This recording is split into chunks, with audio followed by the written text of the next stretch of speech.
Okay, welcome everyone to another episode of Global AI, the podcast down under, because we are kind of locked away down under at the moment. So today's episode is all about AI in construction, and I'm very excited about this one just because I actually don't know much about this at all. So I'm excited to learn everything about it. So just as an introduction, my name is Akansha. I'm one of the hosts here down at the podcast. I'm a MVP in AI in Melbourne, and we're currently locked down. JK, do you want to do your own introductions as well?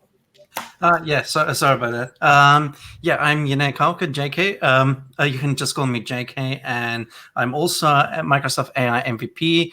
I work on building websites as a consultant company. And funnily enough, my father is actually a construction boss of a company where they do drywalls and stuff like that. So I might forward a couple of questions that he had to you two as well. Very good. A little question from home. Very good. I look forward to hearing it. Yes. So we've got really, really interesting guests today. We've got Doug and Domenic from Mastt. If you want to do a really quick introduction about kind of how you've ended up in this whole business of AI and construction. Doug, maybe you want to start? Yeah, sure. Actually, the story of Mastt is very much intertwined with my own personal journey. So I might get Dom to introduce himself first, and then I'll give you guys the background to kind of how all this started. That'd be great. Perfect. Cool. So hi, my name's Domenic. I'm the data scientist at Mastt. I joined last year, halfway through last year. And then at the start of this year, I transitioned into a data scientist role. I've done a few projects regarding just the data that Mastt collects and what we can use leverage to provide value to our clients. And we call Dom Dr. Dom when we publish our data science reports. We say they're all done by Dr. Domenic, even though he doesn't have a PhD yet. But to us, he's the smart guy and the doctor. So, sorry, Dom, you go. I was going to say they're all draft, so it's not illegal in any way, I think. I sent them out, so you're forever now immortalized as a doctor in my reports. But yeah, thanks for having us, guys. This is exciting, and I love that intro that we just went through. I feel like I was about to take off on a rocket ship. So my name's Doug Vincent. I'm the managing director and one of the founders of Mastt. And so much like your father, JK, I worked in construction, and I was, slaving away on the job sites at university, from cleaning the toilets through to, hammering, whatever needed to be hammered into a wall. But I was really just the cadet, soaking it all in. And then at university, I was studying engineering. And, you use software and things like that to do bridge designs and other kind of engineering work. So I was exposed to all of that great stuff, but I didn't actually like engineering, and I really liked construction. So I went into the construction industry, but this time I was working for, large property and asset owners managing their construction projects. And basically, to my disbelief, everyone is just using spreadsheets. And so I'm just thinking to myself, like, is this actually real here? Like, everyone's just using spreadsheets, and I've just come from engineering. Is this what I signed up for? But anyway, I went along with that. And so I was just head first into building these crazy spreadsheets, pulling my hair out with it, which you can kind of see some of the results of that. And I did that for years. And so I don't know if you guys have the same frustrations that I do, but it's always very hard to find the problem in a spreadsheet, and then you find that something's broken here, it breaks over there. And so that was kind of my life for a long time. And then I would hand it up to someone, and they would do a report, and I'd, off into the abyss somewhere. Who cares? It's off my plate. But then as I kind of got up the chain a little bit, I started then receiving all of the crummy spreadsheets. And so I'm thinking, oh man, now I'm receiving 20 of these terrible spreadsheets that I used to then prepare. So now my problem was far, far worse. And so after doing that for 8 years, I got totally jack of it, left and started Mastt with two others, Raman and Jamie, my co-founders, to solve these, archaic problems and try and bring construction out of the Stone Ages And so the mission that we have at Mastt is to digitize the construction industry. And we do that by providing, really simple, easy to use tools for, large asset owners. So from, the Department of Defense in Australia down to a high school, our software helps people deliver their projects better. So that's kind of how it all came about. Perfect. And I think as I was kind of looking through stuff for this episode, I really wanted to do this one. I was like, yep, I'll happily put my hand up for this one, because it's just more, everyone knows construction is kind of one of those like brick and mortar things, right? It's existed for so long, kind of everyone needs a shelter, everyone needs some place to be inside. And I think I knew it existed, and I knew somewhat, I'm assuming that AI was a part of it, but like how kind of expanded, I guess, AI is throughout the industry. Like, is it really kind of a normalized thing yet? Like, I'm assuming it isn't. But how easy is it for people in construction for you to like have those chats and stuff for them to understand what's happening and how they can leverage it? Sorry, I feel like there's a bunch of questions in there, but take it where you want. No, yeah, I'm just kind of processing all those questions myself. But I mean, when I was initially, wanting to start this business, I had these grand plans of, using machine learning and various techniques that I'd seen in other industries to, transform the way that these people were managing their projects. But what I actually found was that they just wanted relief from the spreadsheets that they were using. So we kind of had to go way, way back to some of these very, very basic tasks that are really data capture problems. And so that is, simple form-based software that allows people to automate basic processes and procedures and report. And so we wanted to do these grand plans, had to wind it all the way back to fix all of these problems before we could then get even a data set that was clean enough to start to do some AI work over. And so that's what Dom and I spend a lot of time doing now, is we've actually got enough data now that we can do some early AI work, and then see what insights that's starting to tell us. Because at the moment, you say AI on a construction site, people start turning around going, who's taking my job? Where's the robot taking my job?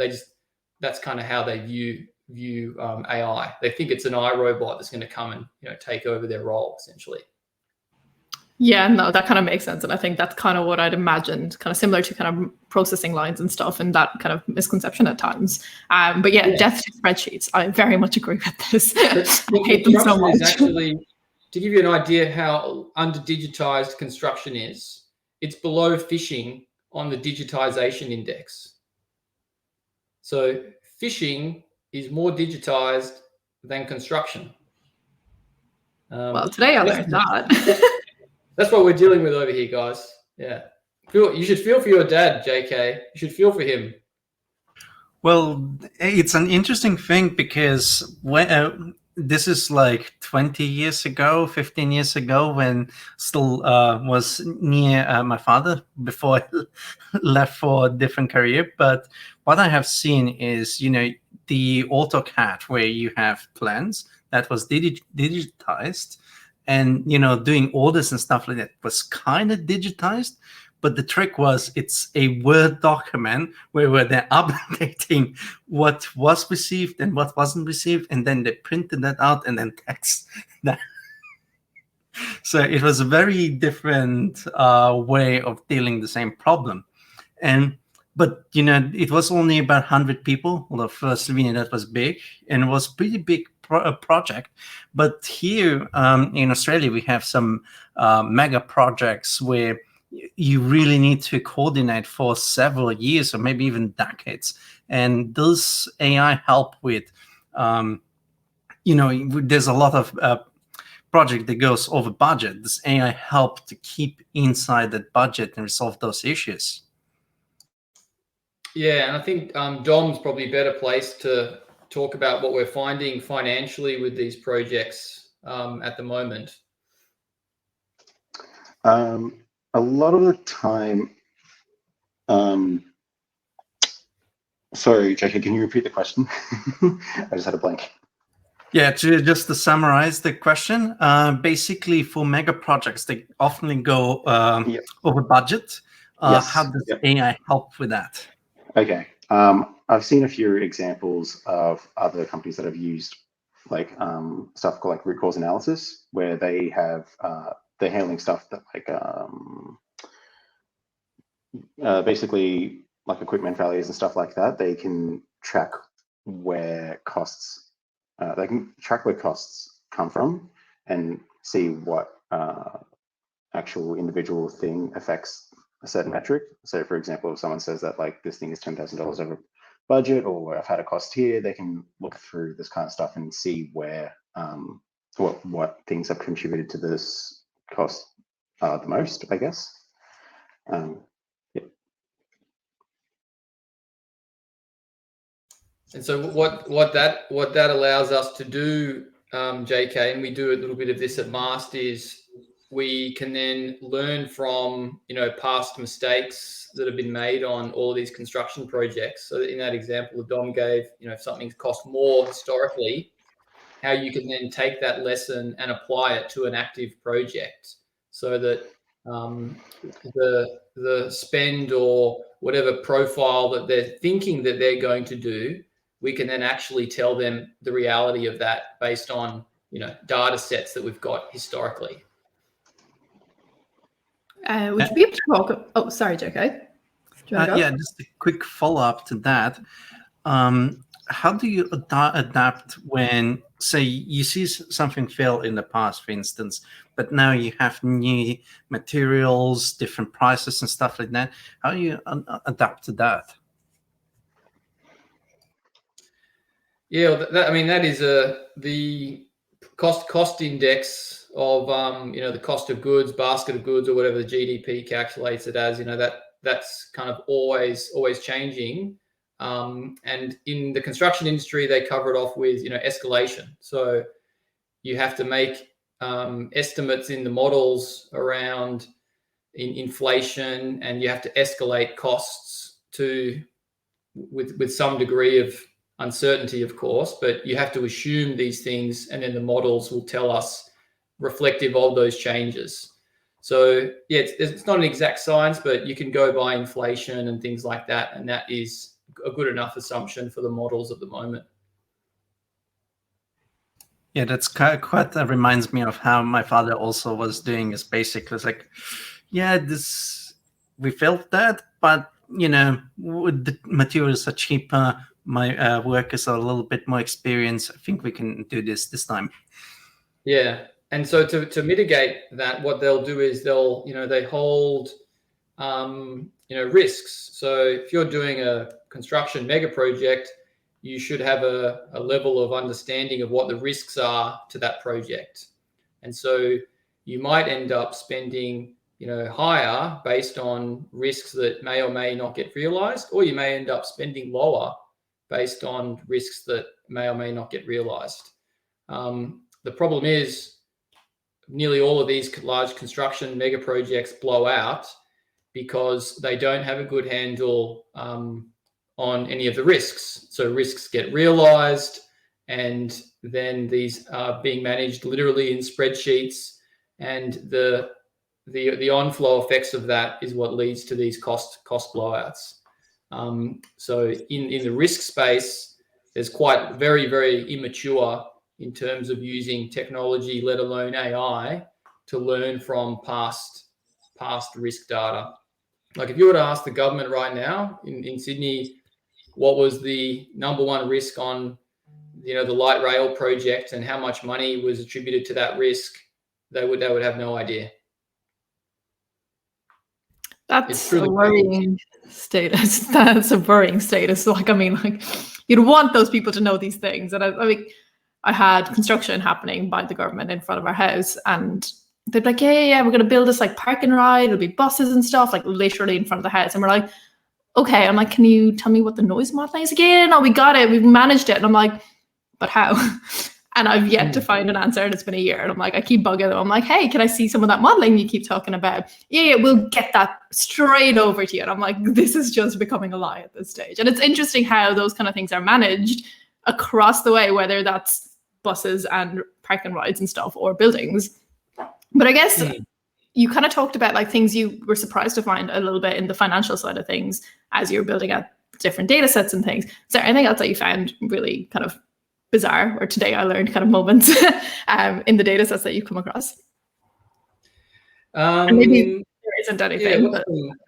What's some funny ones that we've found, Dom? Like when well, there people was this funny one. Yeah, like people tend to knock stuff out like at the end of the week in a very long session. It seems like most work clumps up at the end of months as well. One little analysis that I think mostly would relate to something at the end, but we found that variations tend to increase with how far away the project manager is from the construction site. So if you have a project, so we found evidence for like a project manager being somewhere in Sydney and like the construction site's, 1,000, 2,000 kilometers away, they tend to have very higher variations. Do you guys know what I mean by variations? I can't. I was going to ask that. So yeah, is that just in terms of like the errors or whatever you're trying to model, or is that more around kind of what you're trying to plan and your budgets? It's basically it's like an extra cost that's added onto a contract. So a vendor goes to the project manager, is like, hey, I need more money for this contract, and they're like, okay, cool, we approve this variation. Yeah. Okay, that's super interesting. And sure, I mean, I feel like these are some kind of things that I've definitely come across when chatting to like AI customers and stuff, or like talking about AI. They're like, we know everything about our people. Like, we know exactly how this runs. I see it every day. And they're so surprised at the same time to hear things like this, where they're like, yep, at the end of the month, a lot more gets done, or closer towards this, like things like that. And like, have customers found kind of those things, and have they adapted those into the projects that they're building then? Like those kind of insights? Starting to. So, I mean, this is the first time with a system like ours that they've got actually access to the insights from their data, so that we can start to steer the behaviors on the projects in a certain direction based on data-driven decision making. So this is something that's only very new, and so we'll start to see changes in the way people work, both in the office and on the job sites, as we start to collect more data and build up more data repositories. But it's literally only years of data now. We don't have like decades and decades of good information yet to learn from. And with that information, Mastt has a high granularity with respect to that information. Before, a lot of old data sets that I've looked at, they're very that is like static, very high level stuff. It's just not the nitty gritty stuff that we have access to, which is pretty exciting to be able to get that insight. Yeah, I think isn't that the case for every data project? It's just like there's either not enough data, or it's all just not like good data. I don't want to swear at the podcast, but like it's just terrible data at the end of it. It's one or the other. It's never the good end of it. Yeah, exactly. Yeah, if all data would be good, then we would have no jobs in AI. It will be just running auto algorithms, and everything would be solved fast. Yep. Yeah. So I'm quite curious about when you start planning the projects. Does the AI impact on the workflow, or how you even start planning, and how you progress the plan before getting started? Yeah, and that's a really good question. So you could think of the construction industry as very retrospectively minded, in that they've got not too bad ability to look back and say, look at all these mistakes that we made. Like that's kind of what they can do, and that's pretty easy because the mistakes have already been made, right? Now they're kind of getting a bit more real time with their data. It's like, I can actually see in real time now what's happening on my projects. I don't have to wait 30 days, for example. But in terms of now this planning piece and being able to look ahead, the focus is starting to shift, and our platform is also changing around this, where it's no longer here's the status, here's the now. It's where am I going and what do I need to do next? And so that's how that planning piece will change around. You actually won't have to worry so much about your individual knowledge that it'll actually be more based on, X number of past projects. Here's what you should do next and why to prevent, X, Y, Z, cost overruns, risk blowouts, and things like that. And so that is getting more accurate now as we start to build up more valuable data from historical information that is now usable. So it's only just starting to get to that look ahead piece, JK, in terms of what do I do next planning wise. Yeah, that's interesting that you mentioned, because my father, for instance, he understood how everything is going to go, but everything was in his head. Yes.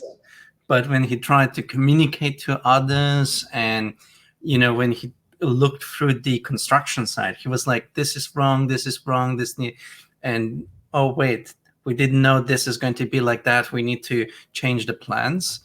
And it was actually a bit of a problem communicating all of that stuff, and making sure that it gets into the plans. So it's good to hear that AI is helping with that. Yeah.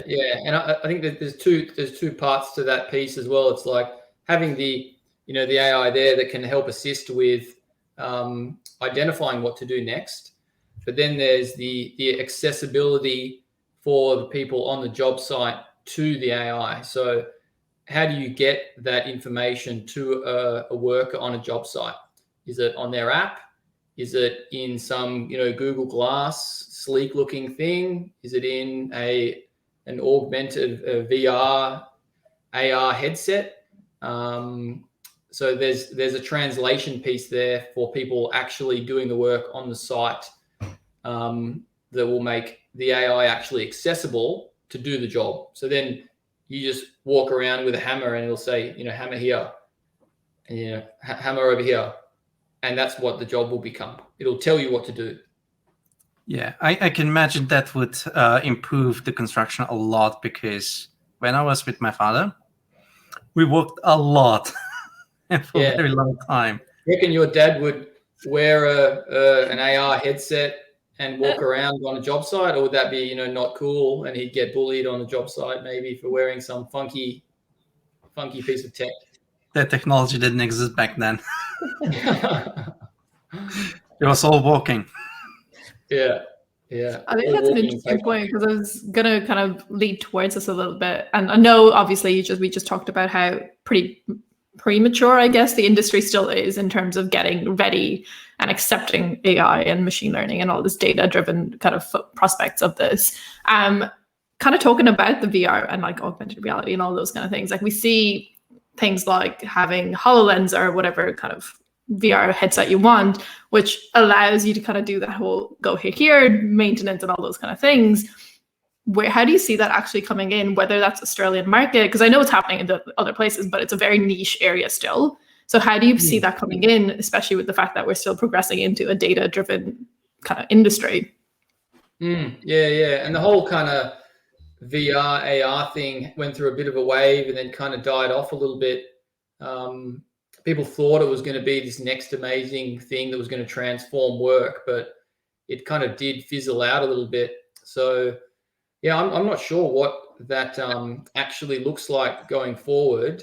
I mean, mobile is still the primary type of medium for accessing information on these job sites, but it's not well integrated, with the actual work that people are doing. They still have to check their phone or hold it up to something.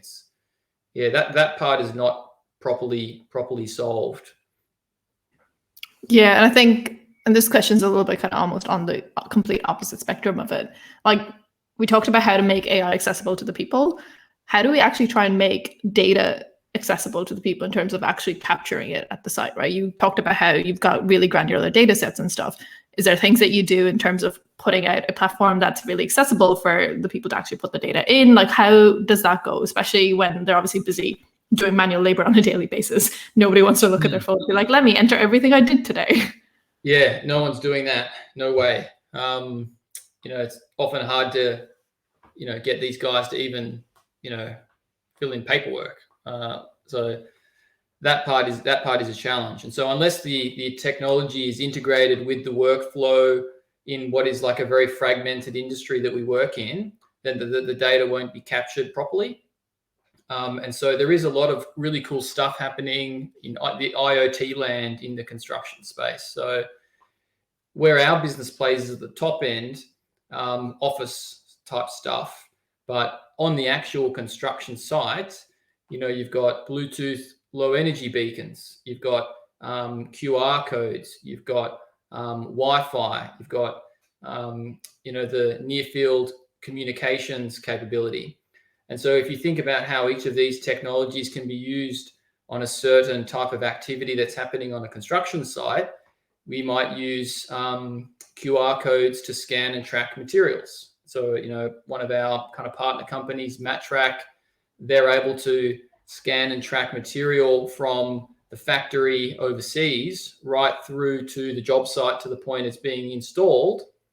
And then you can even, as the owner of this new apartment, scan that QR code to get the manual on how to use your window or how to use your oven. So those type of technologies are great for tracking things. And then, Bluetooth low energy devices are great for, tracking collision detection and things like that. So if you imagine every worker has got a little, Bluetooth low energy device, you can, create these networks and track where people go on a job site.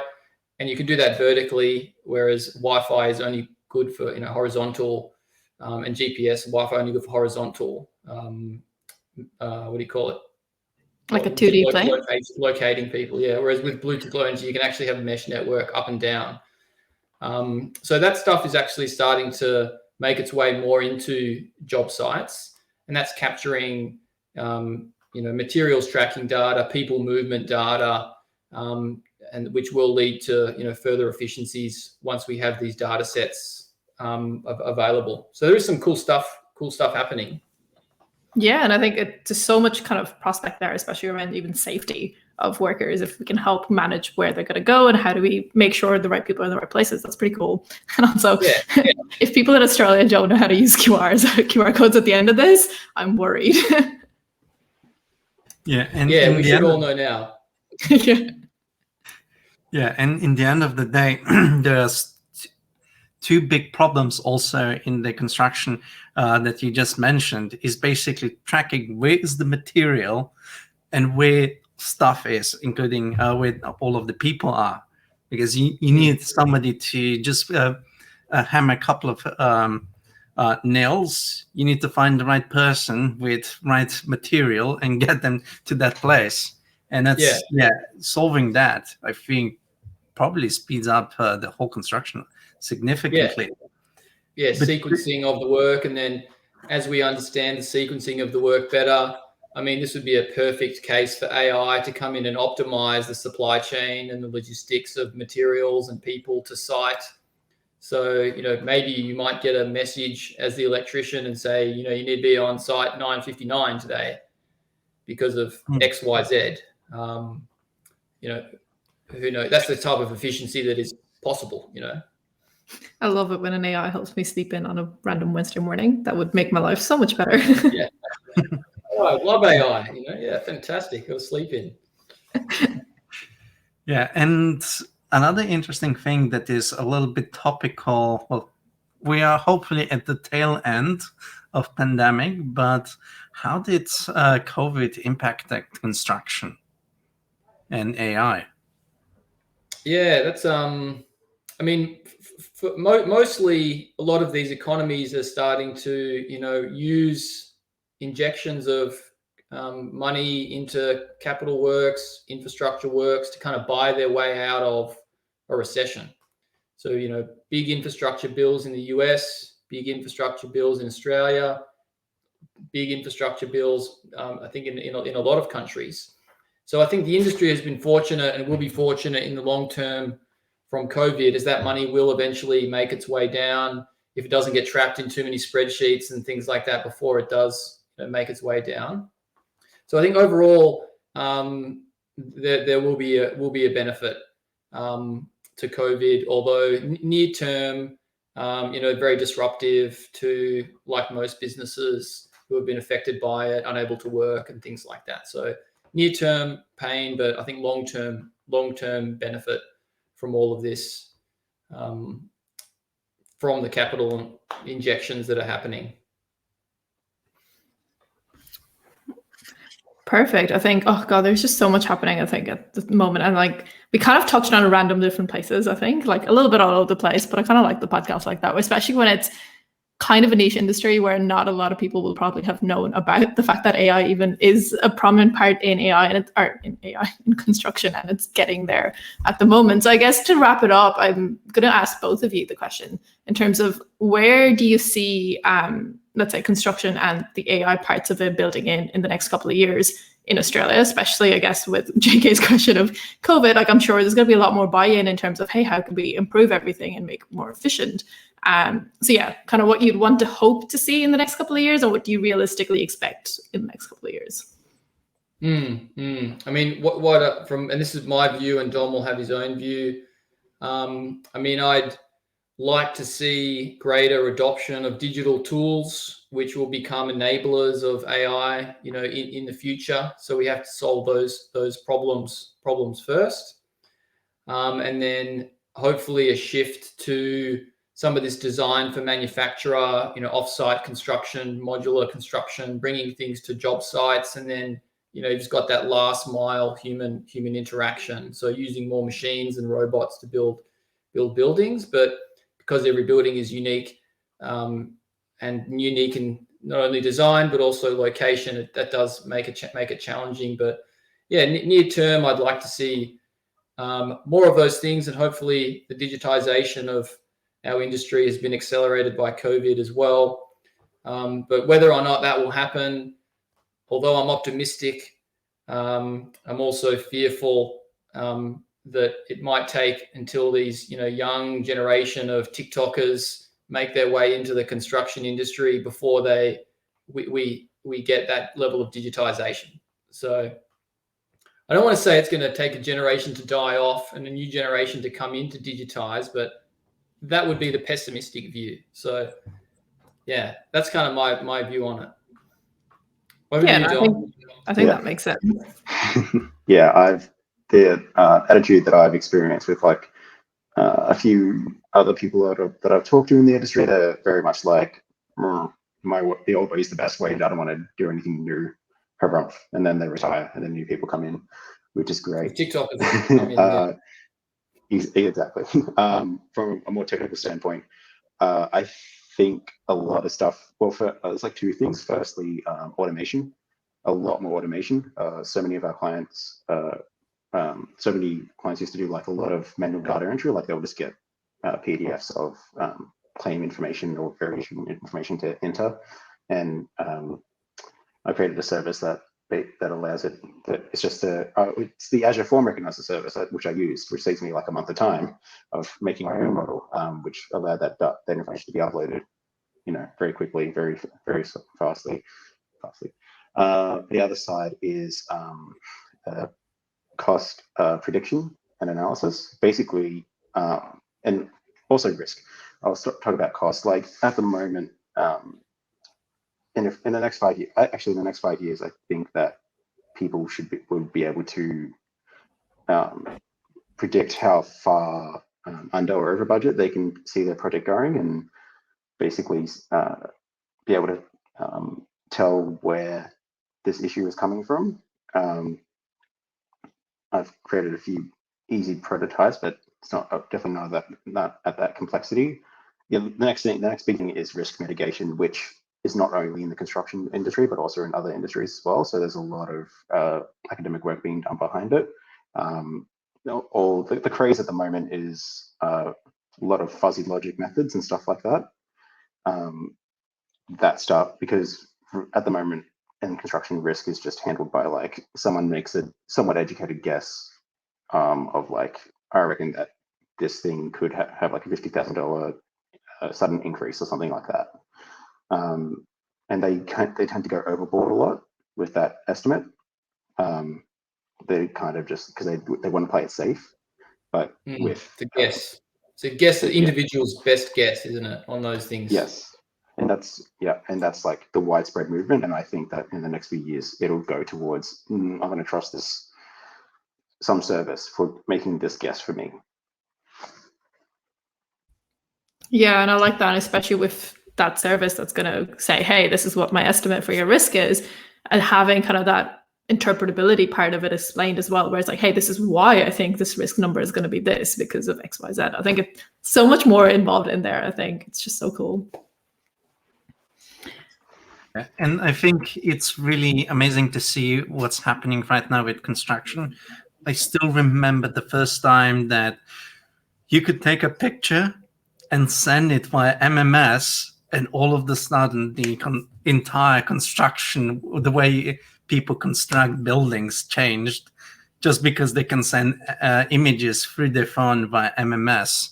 And I hope that we're going to see more and more things like that. So, I mean, we're already seeing it, but actually implemented and being used by more and more builders. Like I can tell you in Slovenia, it's very, very low tech still.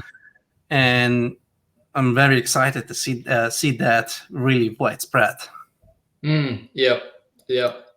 So for any, super keen young entrepreneurs out there, the message is, construction is awesome, right, Dom? And there's big change coming, and we need smart people to come in and help us change and improve the industry. And hopefully Dom and I's work is setting up all these people for that AI success once we fix all of the crazy spreadsheet issues. So it's a land of opportunity right now in the construction industry. So that would be my message to the audience. Come join us. I like depth to spreadsheets, and hopefully we'll get like a Pied Piper. And hopefully at this stage we will surely be above the level of phishing sometime soon in the next couple of years. I think that's my big takeaway from here today. Yeah, we should be near. I'll double check after the podcast and find out. Surely. Perfect. Look, I think we might wrap it up there. We will put up all the kind of contact info and what Mastt are doing and everything that you can find out about them in all the description boxes and everything around all the different platforms that this will be going up to. But thank you so much for your time today. We really did appreciate it. And I've learned so much more about the construction industry in the last half an hour than I ever thought I would. Yeah, no, that was great. Heaps of fun. Thanks, guys. It's always nice to have a chat about these things. So, yeah, thanks for having me on here. Thanks for having Dom and I on here. Thanks.